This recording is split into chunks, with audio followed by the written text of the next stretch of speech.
بسم اللہ الرحمن الرحیم۔ بسم اللہ الرحمن الرحیم۔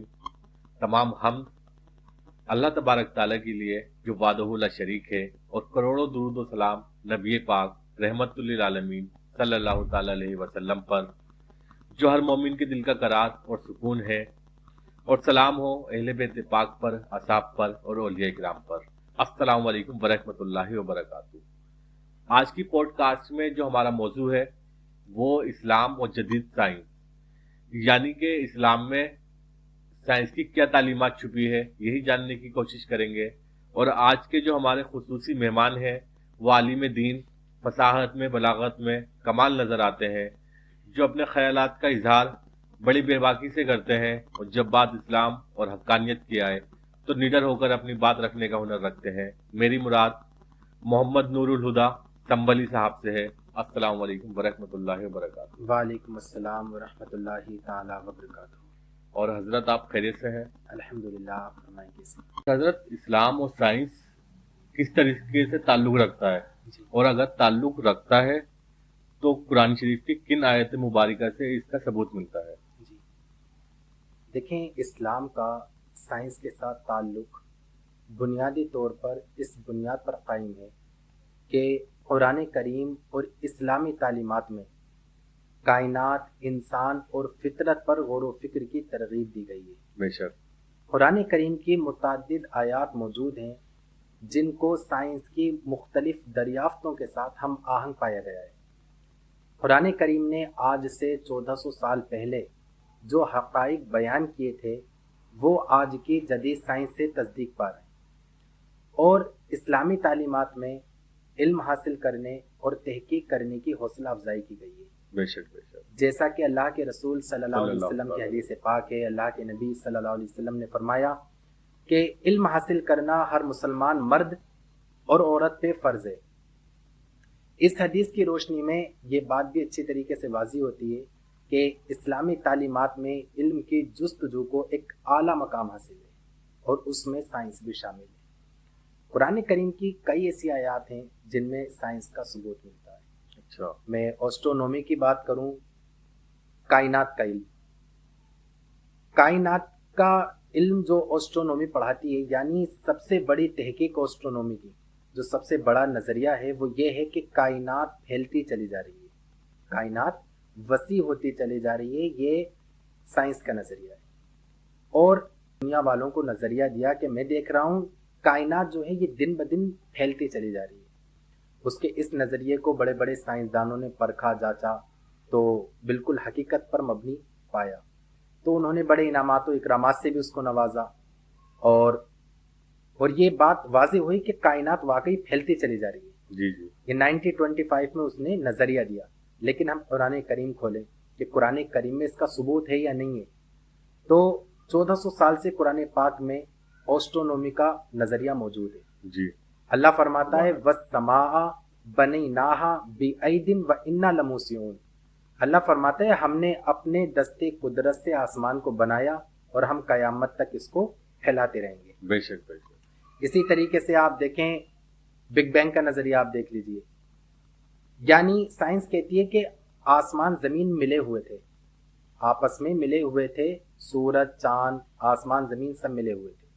کوئی ایسا دھماکہ ہوا زوردار جس سے ساری چیزیں الگ الگ ہو گئی، آسمان الگ ہوا، زمین الگ ہوئی، سورج الگ ہوا، چاند الگ ہوا، ساری چیزیں الگ الگ ہو گئی۔ یہ بگ بینگ کا نظریہ ہے، لیکن آپ قرآن کریم کھولیں تو آپ کو قرآن کریم میں بگ بینگ کا نظریہ بھی نظر آئے گا، 1400 سال سے موجود ہے۔ اللہ فرماتا ہے اولم یر الذین کفروا ان السماوات والارض کانتا رتقا ففتقناہما۔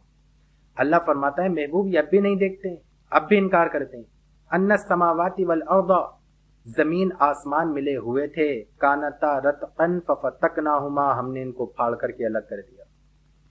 یعنی ساری چیزیں ملی، جو سائنس پڑھا رہی ہے بگ بینگ کا نظریہ ہے وہ قرآن میں موجود ہے۔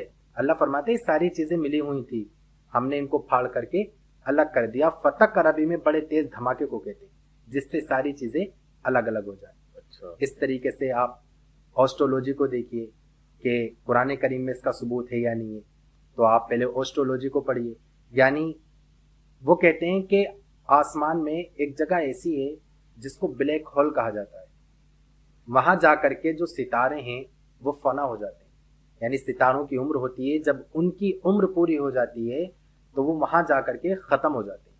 یہ سائنس کا نظریہ ہے۔ لیکن آپ قرآن کریم پڑھیں تو آپ کو قرآن کریم کے اندر ایسٹرولوجی کا نظریہ بھی مل جائے گا۔ اللہ فرماتا ہے فلا اقسم بمواقع النجوم، قسم ہے ان جگہوں کی جہاں جا کر کے ستارے فنا ہو جاتے ہیں۔ جی تو قرآن کریم کی کئی ایسی آیات ہیں جن میں سائنس کا ثبوت ملتا ہے، جیسے میں نے ایسٹرونومی کا نظریہ آپ کے سامنے رکھا اور قرآن کی آیاتیں رکھی، قرآن پاک کی آیتیں آپ کے سامنے رکھی۔ ماشاء اللہ۔ اچھا، اسی سے متعلق اسی سے جڑا ہوا ایک سوال ہے جی کہ آپ نے جس طریقے سے بگ بینگ کی تھیوری، پھر جی سائنس کا نظریہ اس پہ رکھا جی اور قرآن کا نظریہ رکھا، جی تو کیا کچھ نظریات ایسے بھی ہیں جو مختلف ہیں، یا سائنس اور قرآن کی جو تعلیمات ہیں، یہ نظریات ہیں، یہ مختلف ہیں، یا ان کی تعلیمات اور نظریات سیم ہے؟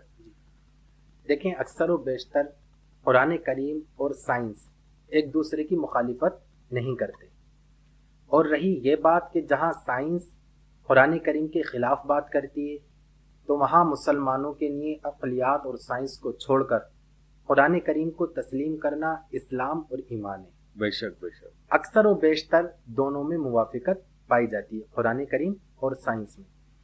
اور اسلامی تعلیمات میں کائنات، زمین اور انسان کی تخلیق کے متعلق جو معلومات دی گئی ہے ان میں سے کئی نکات جدید سائنس کے ساتھ ہم آہنگ ہیں، اچھا۔ اور اسلام اس بات کی تلقین کرتا ہے کہ انسان کو علم و تحقیق کے ذریعے اللہ کی نشانیوں کو سمجھنا چاہیے اور اپنی عقل کا استعمال کرنا چاہیے۔ اکثر و بیشتر قرآن کریم اور سائنس میں تضاد کی بجائے ہم آہنگی موجود ہے، کیونکہ قرآن کریم علم کی جستجو اور غور و فکر کی تلقین فرماتا ہے۔ جگہ جگہ قرآن کریم میں علم حاصل کرو، تحقیق کرو، غور و فکر کرو، آپ کو مل جائے گا۔ اور ہاں، ہم یہ کہہ سکتے ہیں کہ بعض ایسے سوالات ہو سکتے ہیں جن کے جوابات موجودہ سائنسی علم سے نہیں ملتے، لیکن ہمارا یہ عقیدہ ہے اور ایمان ہے کہ جیسے جیسے دنیا میں علم اور زیادہ بڑھتا چلا جائے گا ویسے ویسے قرآن کریم کی حقانیت ہم لوگوں کے سامنے واضح ہوتی چلی جائے گی انشاءاللہ۔ بے شک بے شک، انشاءاللہ تعالیٰ۔ اچھا، جس طرح بگ بینگ کی تھیوری بتائی آپ نے، جیولوجی بتایا، دیگر تھیوریز پہ آپ نے بات کی۔ اچھا، ماضی میں تو بڑا گولڈن ایج آف اسلام کہا جاتا ہے جس دور کو، بڑی ایجادات مسلموں نے کی، تو اس پہ تھوڑی روشنی ڈالیے کہ کیا اہم کردار ہے مسلموں کا تاریخی سائنس میں، جدید سائنس میں؟ دیکھیں، تاریخی طور پر مسلمانوں کا سائنس کے اندر ایک انتہائی اہم کردار رہا ہے، اور خاص طور سے 8ویں صدی سے لے کر کے 13ویں صدی تک مسلم سائنسدانوں نے علم و تحقیق کے ذریعے بڑی بڑی کامیابیاں حاصل کی، بے شک۔ اور اس دور کو اسلامی سنہری دور کہا جاتا ہے۔ مسلم سائنسدانوں نے فلکیات، طب، ریاضیات، کیمیا، جغرافیہ، فزکس اور دیگر شعبوں میں نئی نئی ایجاد حاصل کی اور دریافتیں کی۔ جی۔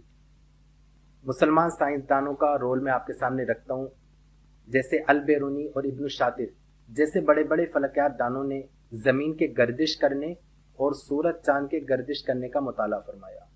وہ الگ بات ہے کہ غوث و خواجہ و اشرف کی کچھار کے شیر نر، علامہ نقی علی خان کے بیٹے امام احمد رضا خان، بھارت کے اعلیٰ حضرت رحمہ اللہ تعالی عنہ نے اس نظریے کی تردید فرمائی، رد فرمایا، اور آپ نے فرمایا کہ زمین گردش نہیں کرتی، زمین ساکن ہے، اور اس پر آپ نے باقاعدہ قرآن کریم کی آیتیں بطور دلیل پیش فرمائی۔ اسی طریقے سے میں آپ کو بتاؤں، ابن سینا، ان کی تصنیف القانون فی الطب، جو کہ صدیوں تک طب کی ایک بنیادی کتاب مانی جاتی رہی، انہوں نے بیماریوں کی تشخیص فرمائی اور ان کے علاج کے اصول بتائے۔ اسی طریقے سے آپ الرازی کو اٹھا کر کے دیکھیے تو انہوں نے چیچک اور خسرہ جیسی بیماریوں کی تحقیق کی اور انہوں نے اس کے اصول بتائے، اور ان کی تصنیفات کو یورپ کی طبی جامعات تک میں پڑھایا گیا ہے۔ جی، تو اور بھی اسی طریقے سے کافی مسلمان سائنسداں گزرے ہیں جن کے اپنے اپنے کردار رہے سائنس کے اندر۔ ماشاءاللہ ماشاءاللہ۔ اچھا حضرت، اسلام میں علم کو حاصل کرنے کی کیا اہمیت ہے اور سائنس کے اوپر کیا روشنی ڈالتا ہے، اور اسلام اور کیا دریافت کس طریقے سے سمجھاتا ہے اس چیز کو؟ دیکھیں، اسلام کے اندر علم حاصل کرنے کی بہت اہمیت ہے. بار بار قرآن کریم اور اسلامی تعلیمات میں یہ بتایا گیا ہے کہ علم حاصل کریں، تحقیق کریں، غور و فکر کریں. قرآن کریم آپ اس کو اٹھائیے، جی جی.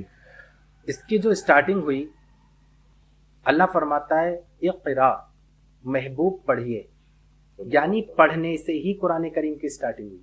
بے شک بے شک. اسی طریقے سے جگہ جگہ پھر آپ کو قرآن پاک میں جب آپ مطالعہ فرمائیں گے قرآن کریم کا، تو آپ کو یہ بات بھی ملے گی کہ قرآن کریم میں جگہ جگہ تحقیق پر بھی زور دیا گیا ہے، غور و فکر پر بھی زور دیا گیا ہے. وہ کیسے دیا گیا ہے؟ اللہ فرماتا ہے وَإِلَى الْإِبِلِ كَيْفَ خُلِقَتْ. کیا یہ اونٹوں کی طرف نہیں دیکھتے کہ اونٹوں کی کس طرح تخلیق کی گئی ہے؟ جی جی. تو آپ دیکھیں یہاں پر نظریہ دیکھیں قرآن کریم کا، غور و فکر کی طرف توجہ دلائی گئی، غور و فکر کی طرف توجہ دلائی گئی. اور سائنس بھی آج کے دور میں اس بات کو مانتی ہے کہ اونٹوں کی تخلیق جو ہے یہ ساری مخلوقات میں سب سے الگ کی گئی. اونٹ کے اندر ایک مادہ اللہ پاک نے ایسا رکھا ہے کہ یہ 40 دن تک غالباً اپنے اندر پانی کو رکھ لیتا ہے، یعنی 40 دن تک پانی نہ بھی ملے تو یہ ایکسٹرا پانی رکھ لیتا ہے اپنے. اور اللہ کے رسول صلی اللہ علیہ وسلم کی حدیث، جیسا کہ میں نے بھی بتایا، آپ نے بھی فرمایا کہ علم حاصل کرنا مسلمان مرد اور عورت کے اوپر فرض ہے. بے شک بے شک. علم حاصل کریں، تحقیق کریں، غور و فکر کریں. بار بار قرآن کریم میں اس چیز کی تلقین فرمائی گئی ہے اور اسلامی تعلیمات کے اندر بھی. ظاہر سی بات ہے جب انسان تحقیق کرے گا، غور و فکر کرے گا، تبھی اس کے ہاتھ یہ نکات لگیں گے، ورنہ نہیں لگنے کی. اور یہ تو اونٹ کے بارے میں اللہ پاک نے فرمایا، اور اللہ نے قرآن پاک میں ایک جگہ یہ بھی فرمایا. اللہ فرماتا ہے، جو میں نے ابھی خطبے میں آیت پڑھی، اللہ فرماتا ہے وفی انفسکم افلا تبصرون. اگر آپ اپنے اوپر ہی غور و فکر کر لیں تو ہدایت پا جائیں گے. سبحان اللہ. بے شک. آپ اپنے اوپر ہی غور و فکر کریں تو ہدایت پا جائیں گے. جیسے تقریب فہم کے لیے میں مثال دوں، بھائی اپنے اوپر کس طرح غور و فکر کریں. انسان سوچ سکتا ہے ہم اپنے اوپر کس طرح غور و فکر کریں. ہمارے اندر اللہ کی نشانیاں موجود ہیں. میں مثال دیتا ہوں آپ کو سمجھانے کے لیے. دیکھیں انسان مختار ہے، ہم سب مختار ہیں، محتاج نہیں ہیں. ہم نے گیہوں بوئے، گیہوں آ گئے مثال کے طور پہ، اور اس کو ہم گھر لے کر کے آ گئے. ہم نے آٹا اس کا پسوا لیا. اب روٹی ہم نے اس کی بنوائی، آٹا گوندا اس سے پہلے، پتلا گوندنا ہے یا ٹائٹ گوندنا ہے، کس طرح گوندنا ہے وہ آپ کے اختیار میں. جی جی. روٹی بنانی وہ آپ کے اختیار میں. اب اس کو کھانا، چبانا یہاں تک آپ کے اختیار میں. لیکن جب اب وہ حلق سے نیچے اتر گئی تو اب آپ کے اختیار میں نہیں ہے. جی. اب قدرت کا نظام چلتا ہے، اللہ کا نظام چلتا ہے. جس نے آپ کو پیدا فرمایا ہے اب اس مالک کا نظام چلتا ہے. بے شک. اب آپ دیکھیں، غور و فکر کریں، تحقیق کریں. اللہ فرماتا ہے نا وفی انفسکم افلا تبصرون. ارے کہیں مت جاؤ، اپنے اوپر ہی غور و فکر کر لو تو ہدایت پا جاؤ.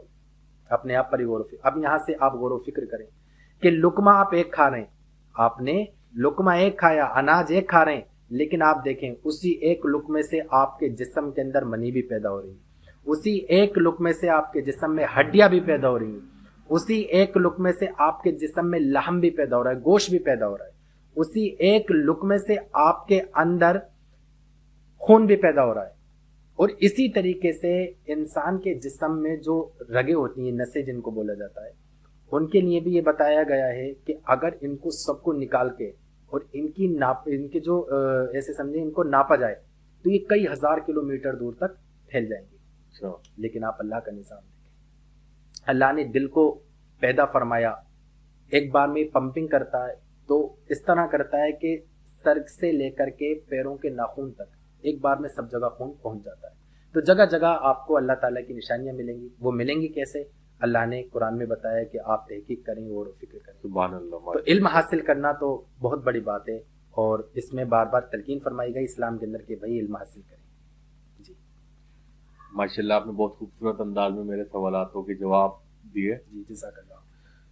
آج کی پوڈ کاسٹ میں ہم نے جانا کہ اسلام میں سائنس کے بارے میں کیا رہنمائی فرماتا ہے، اور بہت ہی خوبصورت انداز میں حضرت ہمیں سوالوں کے جواب دے رہے تھے.